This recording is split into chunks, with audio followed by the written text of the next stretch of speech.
the product itself is so simple that there was in the back of my mind this doubt of like, what if this is a complete flop?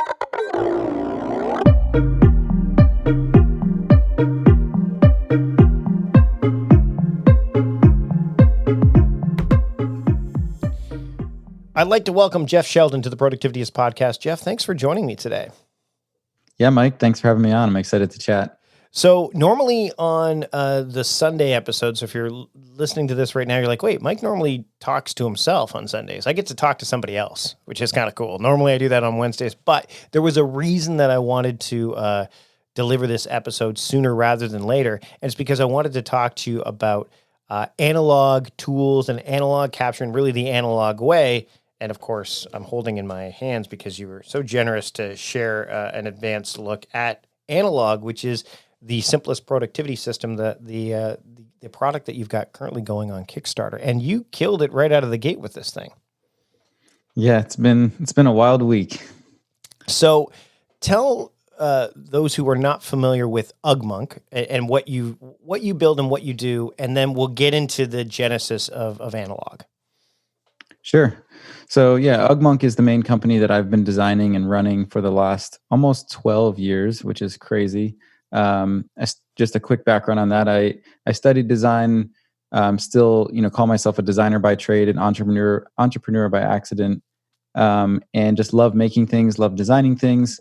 And Ugmonk was really born out of that passion for just making things. Started with graphic tees, moved into more workspace items, and then eventually a desk organizer that you also have on your desk, yes, Mike. And then most recently, this campaign called Analog.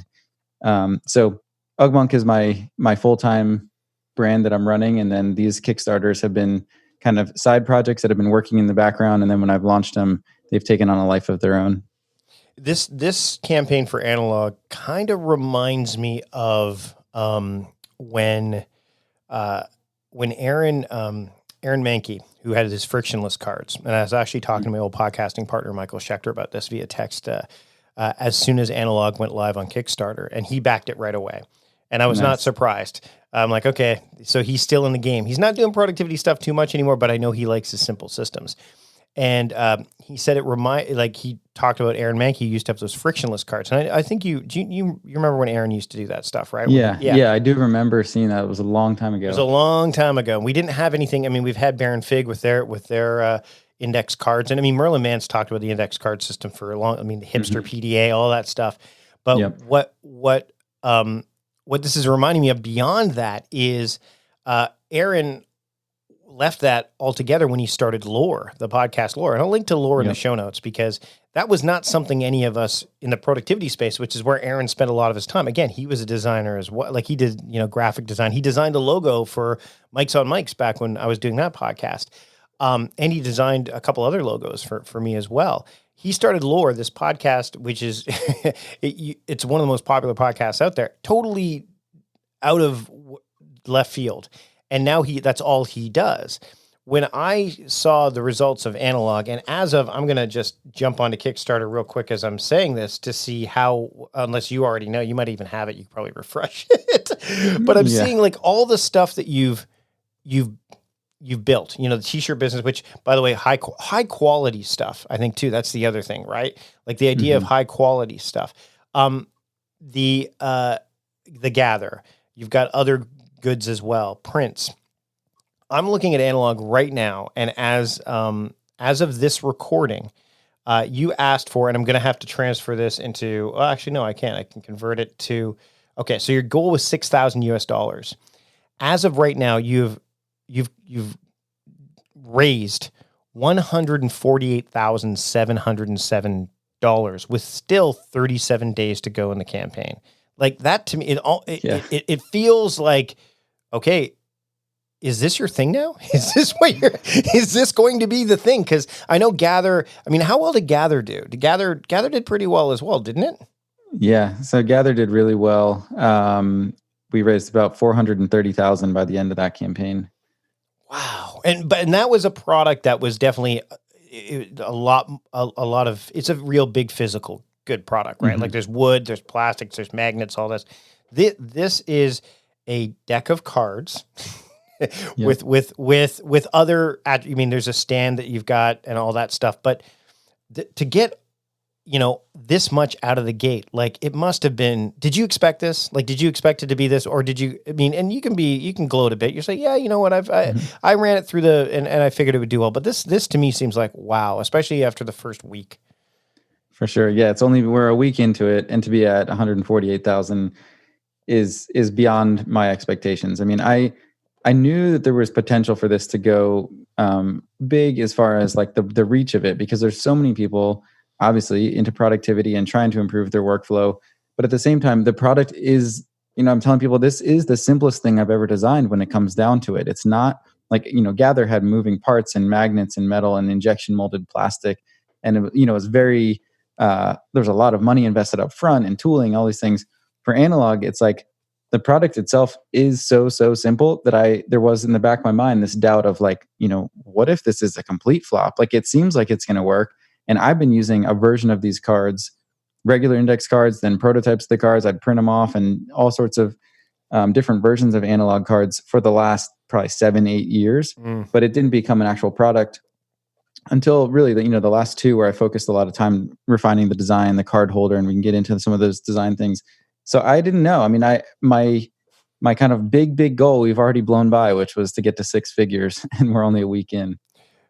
So when did you decide that, okay, this is a product that, I've been using this for a while.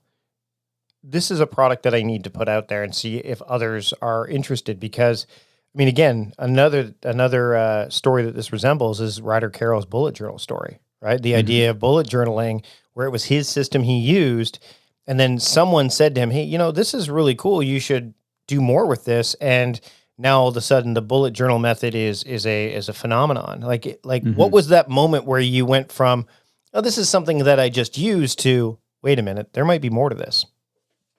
Yeah. I mean, I think I pulled from a lot of things. So, Ryder's bullet journal, David Allen getting things done, Cal Newport's deep work, a lot of these philosophies and things that are out there, I felt I really resonated with, and I'm like, I love this concept. I love this. For me, the bullet journal, while I love the concept, it was just, I tried doing it. It was just too much work. There was too many parts to do for me. And that's just because of maybe how distractible I am. But I like some ideas about it. And I kind of took all of the inspiration from all of these things and said, I want to make this into my own version. And at that time, it wasn't necessarily like, I'm going to make this into a product, but I wanted to try and see if it helped me to focus. And, if you watch the Kickstarter video, you'll see kind of my story unfold. And I've tried a lot of other paper planners and journals and tangible things. I've tried every digital app, that I can find, and I still use digital apps. But when it comes to actually like picking the things I need to work on for today, Asana and Basecamp and all these things, they fall apart because I just end up switching tabs or opening my phone, browsing Instagram. Like everyone's done it. We go to open up to send someone an email, and before you know it, you're checking a sports score, or you're checking your stocks, whatever it is. And I'm like, okay, this has to be so dead simple that the card itself will keep me focused, will sit right in front of my face, right below my monitor. Or if I grab it and take it with me to a coffee shop, like that, I'm able to just keep this small amount of tasks in front of me at all time, and then kind of incorporate some of those principles of carrying things over, or delegating, or half complete, partially complete tasks and things like that. What's interesting, as you mention this, is you talk about like the personalization component of it, because you'll always hear the arguments from those that are die hard, or perhaps even have, the cult like following of like a Getting Things Done or bullet journal, where they're like, well, the reason it didn't work for you is that, you can adapt it. You can make it work the way you want to. And what I find fascinating about that argument is that there has to be a pain point that we all come across, which is why, like, I don't follow the Getting Things Done methodology any longer to its, to a T, as quote intended. I mean, the things I keep that from David Allen's system that I find are incredibly helpful are the capturing, of course, and then also subtasks are stupid and don't exist, right? Like those are the two things that from his attitude, and from bullet journaling, I think that there's obviously some the idea of the markers, right? Like okay, this is what this symbol means. This is what this, and yeah, you've nicely incorporated this into analog. But what you've also done, which no one has really kind of done systematically since probably the hipster PDA, is the size, the form factor, and that to me is that's the big deal here. Yeah. I mean, I think the 3x5 index card that we've all used, for various things, there's something about that size, and then its portability, and then also just the fact that it limits, people have asked like, hey, can you fit I need 15 to 20 lines on my card. I'm like, well, maybe we'll make the super productive edition and it'll be a 4x6 card, but or maybe they can flip the card over and add more things, or maybe they have 2 cards for today, right? Like, you've got constraints. That Pressfield talks about this, right? With the idea of the foolscap method, right? Like everything should fit. Like you've got a framework, but it's flexible, and yet like it has all the elements of what I love. Especially when I talk about time crafting, the idea of simple, flexible, durable. Analog has all of that. And when I look at like the Today view, which I've been using, like I don't necessarily put just the day. I put the theme of the day, because then I'm like, okay, this card should have these types of tasks on it. And then the next one will have the other daily theme for another day. And then the someday will maybe not have a daily theme on it at all, but it'll have like, okay, this is related to a project, or this is related to, you get to play with it the way that you want, which is what you really want in a productivity tool. Exactly. Yeah. I want people to be able to customize analog to fit however they work. And because we don't all do the exact same things, I didn't want to put too many constraints in place as far as how many lines you have to fill out. There's other great ideas and great things that people, themes or highlights from the day or highlights from the week, or, all different ways to use a card. People are using them. Some of the other friends that are testing, they said, instead of taking their laptop to meetings now, they take one analog card and that's all the notes they'll take from the meeting. And if it doesn't fit on there, like it's not important. And just like thinking about different ways to use the card in the format, and making the card something that you actually want to carry, and it's well designed, nice paper stock and all that is kind of complementary or secondary. But I think there is the constraints of having the small card. It makes you think, like it makes you prioritize, like, okay, I no longer can keep adding to my list because the hours in the day will run out before I can get to stuff. Meal planning is important because it prevents us from being a disappointed wreck when dinner time comes around and we have no clue what to make, or even if we have the ingredients to make the meal. It's a time and a money saver, but most importantly, it frees up valuable brain space. Creating a meal plan prepares us for the week to come and gives us peace of mind that we're organized and can feed ourselves and our family. That's why I do it, and that's why Plan to Eat helps me do it. Your subscription includes access to the Plan to Eat website and fully featured mobile apps on iOS and Android. And Plan to Eat gives you the tools to clip and organize recipes from any website, the ones your family loves and that fit your dietary preferences and needs. And you can create a meal plan around your schedule. Then what happens is the Plan to Eat software automatically creates an organized shopping list based on your plan. So sign up for your free trial at plantoeat.com/timecrafting. That's plantoeat.com/timecrafting. The coupon will be automatically applied to your account and can be used when you're ready to subscribe. It's valid for new customers only. Give Plan to Eat a try today. I'm really excited with what Jeff's bringing together, but I'm even more excited to have someone to talk to on this particular episode, because usually the Sunday episodes are solo episodes. But no matter the episodes, I do need to take breaks every once in a while to talk about our sponsors, and I'm going to do that right now. There's never been a better time to embrace convenient, quality online education, and the UCI Division of Continuing Education can give you that in spades. You see, UCI is not new to online education. For years, they've been providing students with quality online courses. And with online courses, you can learn on your own time online. So why jump into the continuing education space? Well, continuing education is a great way to stay abreast of developments and best practices in your field. You want to stay on top of your game, and the UCI Division of Continuing Education can help you make that happen. They've got courses and certifications in a wide range of categories, from business and leadership to IT, project management, law, human resources, and over 60 convenient certificates and specialized studies programs on campus and online designed for the working professional. Online courses are taught by expert instructors with industry experience, And they offer flexibility and a real immersive online classroom experience where you can collaborate with your peers. And getting that flexibility is so huge. Why? Well, because online courses allow busy working adults to take classes at their own time, and you don't have to drive to campus. Certificate programs offer best practices and teach the most relevant practical skills, and there are certificate programs and specialized study programs that are available. Certificate programs offer an in-depth body of knowledge to ensure you gain mastery of a particular topic, whereas specialized studies feature shorter, more concentrated curricula for those that are short on time, and you may fit into that category. But both are distinctive achievements that can help prepare you for career advancement or transition. You can advance your career in as little as 6 months, and I want you to let the UCI Division of Continuing Education help you with that. Enrollment is now open for the summer quarter. Now, some of the courses have already begun, but that doesn't keep you from starting now. There are plenty of courses still available, and if you're interested in learning more about these programs, but you're concerned about the cost, well, UCI has scholarship options for those that qualify. So what are the next steps? Well, the next step, the very next step, is to visit ce.uci.edu/productivityist and then enter the promo code timecrafting, and you'll get 15% off of one course. That's ce.uci.edu/productivityist, and then enter that promo code timecrafting for that 15% discount off of one course. Now, there are some terms and conditions. The offer is only valid until July 31st at 11:59 p.m., and the discount is for almost all of the certificate programs. The exceptions only include coding boot camps, international programs, teacher credentialing programs, and test prep courses. But don't delay. Time is of the essence here. You want to level up, and the UCI Division of Continuing Education can help you do that. Visit ce.uci.edu/productivityist right now, enter the promo code timecrafting, and get 15% off of one course today. And now let's get back to my conversation with Jeff Sheldon here on the Productivityist podcast. It was either something I thought about, I think it might have been, where I said, this could be used for routines too, for habits, for keeping streaks going, like the indicators that you have.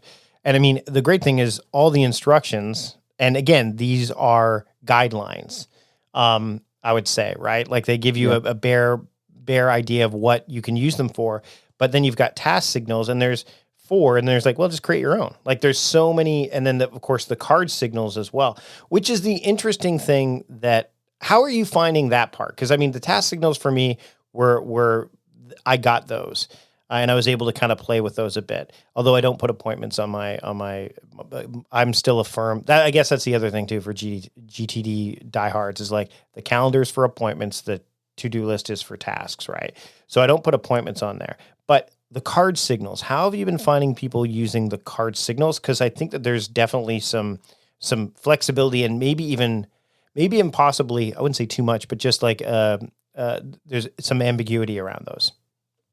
Yeah, the card signal, I mean, this is one of those things where we'll find out, once we have several thousand people using it, if there's other uses or if people like it or don't use it at all. But the card signal and what we're describing is just 3 little dots in the upper right-hand corner of the card.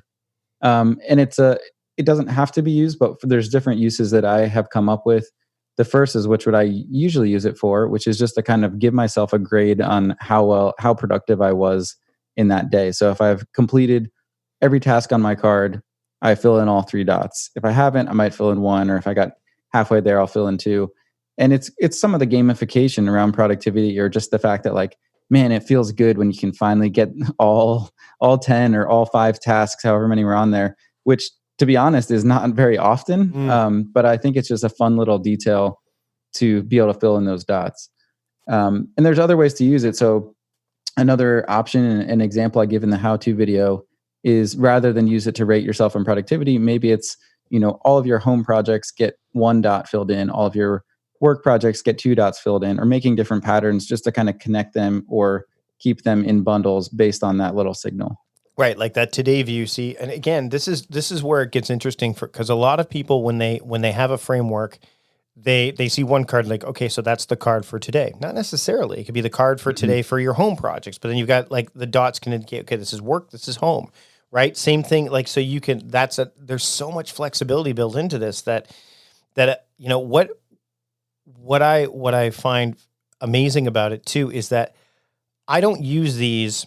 I have my daily driver, which is my bigger planning sheets that I use for time crafting. But what I've been doing is, because of the portability, is I've been moving things into analog and using elements of my own planner in analog, like you talked about. Like you said, hey, you've used like Cal Newport's deep work and the idea of the bullet journal method and getting things done. You're able to bring those elements into it. And again, color plays a role too, like the different color inks you can use, both for the dots and the signals. And it's just, to me, that those elements are really, it's what makes analog so compelling, I think, especially to people who want to embrace like more analog tools. But I have to ask, you're not just using analog as your productivity tool, right? You must be using some sort of digital tool for incubation and long-term storage. Is that how that workflow works for you? Yeah, so analog is definitely the daily driver, but I'm not, one of the things I made very clear and wanted to make very clear, even in talking to people early on in the prototype stage, was this doesn't replace your digital system. Like, I'm not anti-digital, like, we should stop sending email. We should only send, take out the typewriter and mail the letters. Like, it doesn't make any sense. I'm a huge fan of digital. I mean, I use all sorts of apps every single day. So the long-term tasks for me, so we've jumped around to a couple different things. We were using Asana for a while. And then honestly, I end up using Simple Note on my phone, which syncs to my desktop for just capture, like quick capture, not necessarily organization. And then Dropbox Paper is what I'm using to organize project-based work. And especially because a lot of the stuff I do is visual. Paper works great for just literally like pasting in a YouTube link or dragging in images, annotating things, and also collaborating on things. So a lot of what I do is writing copy for emails and all of the pre-launch and launch stuff that we're for around products. So it allows me and the two people on my team to collaborate. Same as like Google Docs, but I just call it a prettier, more stripped down version of Google Docs. And then I categorize things. It allows you to put to-dos on there. But it's not a very strict task management app. It's not really made for that specifically. But then again, it goes to the difference between how I work and how you might work and how someone else listening might work, where they're like, wow, I need way more structure than that, than just to do, a Dropbox paper document. So it's kind of a combination of those things. And then depending on the ebb and flow of different projects and times of the business and how things are growing and what I need, we kind of move back and forth. But analog is what draws the actual tasks out of those apps at the beginning of the day.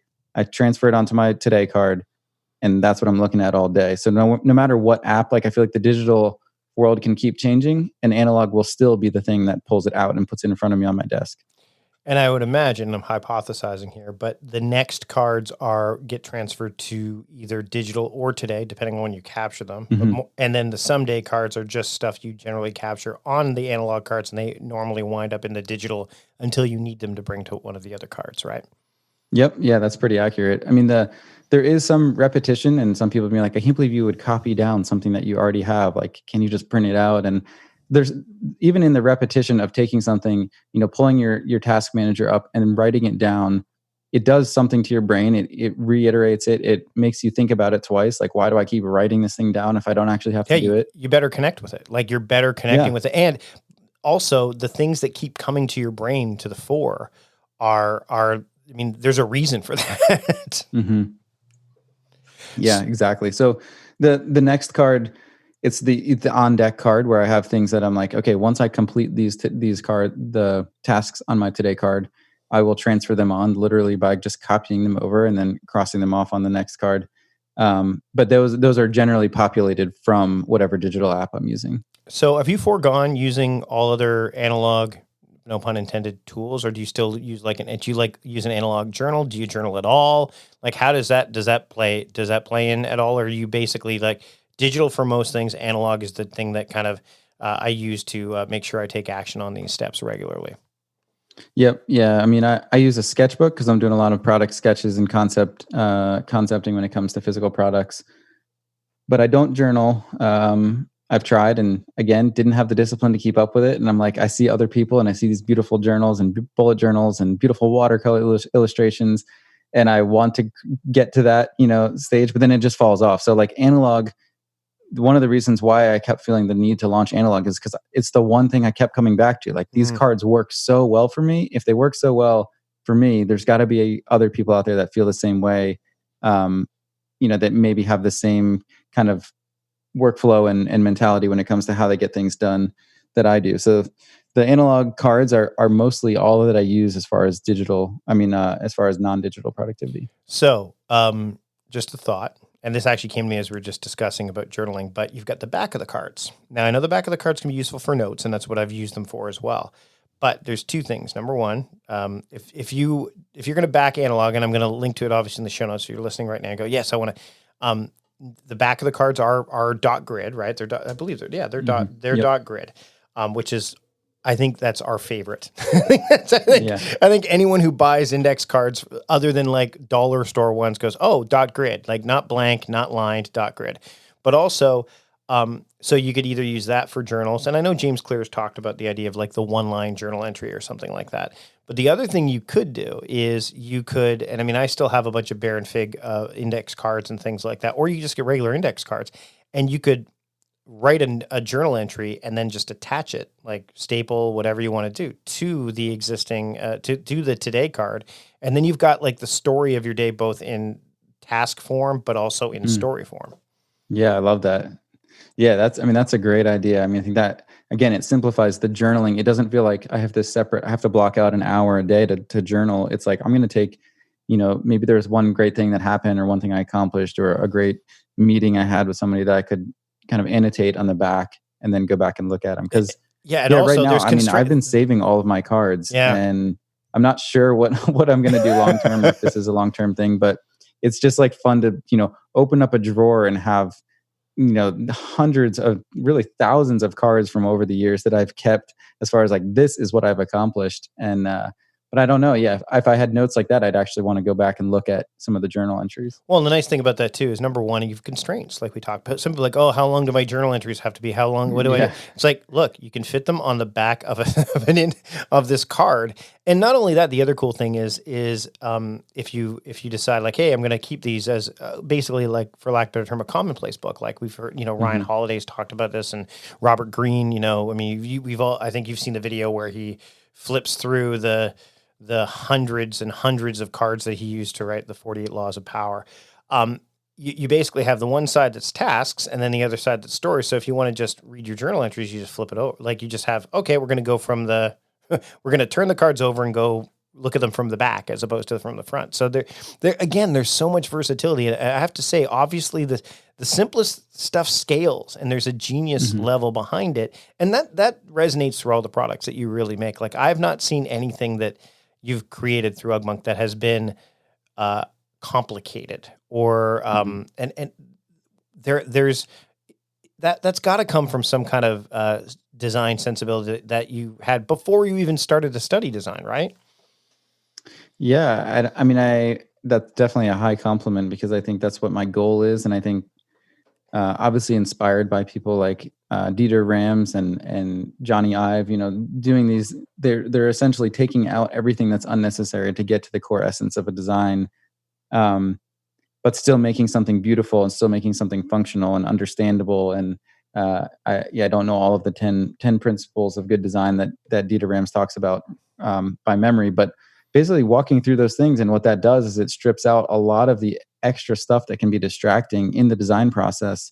And for analog itself, there's subtle things like there's a whole school of people that it might be like, I don't get it. It's index cards. It's just, I can get these for 99 cents. And you know what, if index cards work for you, that's totally fine. I'm like, if you want to get a steak, you can pay a certain price. If you want to get a hamburger at McDonald's, you can pay 99 cents. Like there's different schools of thought for different people, but the people that get it, the people that resonate with those subtle details and the interaction and the functionality and just like how it feels to hold one of these cards in your hand versus a regular index card. I think they connect on that level, even if they don't call themselves a designer. I think they connect on the level of detail that I'm putting into it. Well, I was chatting with Paul Jarvis late last week, and he's a mutual friend of ours. He lives not too far from me, and one of the things he says on the Kickstarter campaign is this: analog is my perfect desk companion. I can use it for digital tasks, but it lives where I have constant, easy access to it beside my keyboard. And Paul is definitely somebody who he loves that sleek, minimal kind of design, and to get him to use a to-do list application Come on. He loves to have, but to have that stuff, I mean, you go through the Kickstarter page and there's endorsement after endorsement. And Jeff, you've put something pretty, I mean, again, I haven't seen anything like this in the productivity landscape since the bullet journal. And you mean, this is really, I mean, people often say, is paper the next killer app? And what you've done is you've said, yes, and here's how I can make it so that it's easier for you to use, because you've got a simple framework that, again, is flexible and also durable, will stand this test of time. So where can people learn more about you and your work? And, of course, where can they back Analog and learn more about the journey of Analog as well? Yeah, so to back the Kickstarter, the easiest way is to go to ugmonk.com/analog. So that's ugmonk.com/analog. And that'll redirect you right to the Kickstarter page, and you can pre-order. The campaign will be running for a little bit more here, and then we're going to continue. We'll carry it on our main site after that, and we're exploring some different ideas around subscription and refills and kind of subscriber bonuses and other things we can make it interesting and just fun little hidden things that we can incorporate into that. But the one thing that we didn't get into, and we don't have to talk at length at, because I feel like visually you'll understand it a whole lot better when you go to the Kickstarter video, is just the wooden holder that actually holds these analog cards, and how that came about, and how huge of a part of that's become for the analog system. Yeah. And this wood holder that holds the cards, your Today card in the front and the rest of the cards in the back, really this whole idea didn't even come till this past year. Now, I've been working on Analog on and off for several years. But what this wood holder has done is gives it a place for the cards to live, to grab a new one and discard one, and then to keep your next and someday cards on the back, keep your Today card up in front. And yeah, it's definitely, it's hard to describe on a podcast, but I think if you'll see it. Yeah. And the way that the magnetic divider, the metal divider magnetically snaps in, and just some of the details, I honestly didn't realize that was going to be what probably 90+% of people are backing for, not just the cards, but for this actual base where the cards can live. Well, and that's the thing, is that right now I've been using them, but I don't have any kind of stand for it. So I've just been propping it up against my iMac screen. But when I'm done with a card, and you and I talked about this before we started recording, is I have the Gather, as you mentioned, and I can put it in there's a rectangular box that the cards fit in perfectly. Now, the other thing you could do, if you have the Gather already, and I've done this before too, but it's not, my desk setup doesn't allow for this as much anymore, but there's the phone holder where you could put the charger on. And if you wanted to, you could put the card actually in, like, it leans in there perfectly well. So if you already got the Gather, and you back, I mean, obviously, and this thing, you look at the stand, and it's a perfect companion for the Gather as well. You've got, you're right. It puts everything front and center, and it looks, I mean, as I mentioned earlier, everything that you've made looks great, and the holder, it looks just as good. So yeah, I backed that element. So I've backed the campaign. And that's definitely the one. When I saw that, I'm like, yep, I want that, because I don't have anything to put them on right now. So that's what I'm going to be. Yeah. I need that. Yeah, it really completed the whole idea of what Analog is. And people are saying they're going to lose the cards. And, I didn't have the prototypes of the holder to give you early access to. But I think once you have that, and people notice, like, having the place to form the habit. So a lot of it too is like other philosophies and stuff that I've pulled from is, if you need a cue to start the habit, right? To start to think about, I need to pull one of these cards out every time I sit down and start my day, or end my day. And the holder is that cue. It gives the card somewhere to just, oh, there it is. I got to start, I got to stop, get out of my email inbox, and I got to start focusing on, what should I attack today? And it's great because you've actually given us something to do that, as opposed to us. Again, you've lowered the barrier to entry, because for in the meantime, I've been like, okay, where can I put this so I can see it? You've now created the thing for us to have that. So again, you've left no stone unturned, really. Thanks. Yeah, I'm excited to see where it goes. I think it will definitely evolve. And like you said, is this my thing now? Like, I don't know. I have so many ideas around Analog. I think there's a lot of thought, even just bringing the community together around people are using it and sharing stories with each other to kind of like help each other understand how you can use a tangible, card-based system like this. Jeff, this has been great. Thanks again so much for joining me today. Of course, all the links are in the show notes, and they can also follow you online on Twitter and stuff like that as well, right? Yep. Yeah, I am Ugmonk, Ugmonk on pretty much all social media. Thanks again, Jeff, for joining me today on the Productivity Podcast. Yeah, it was a fun chat. Thanks, Mike.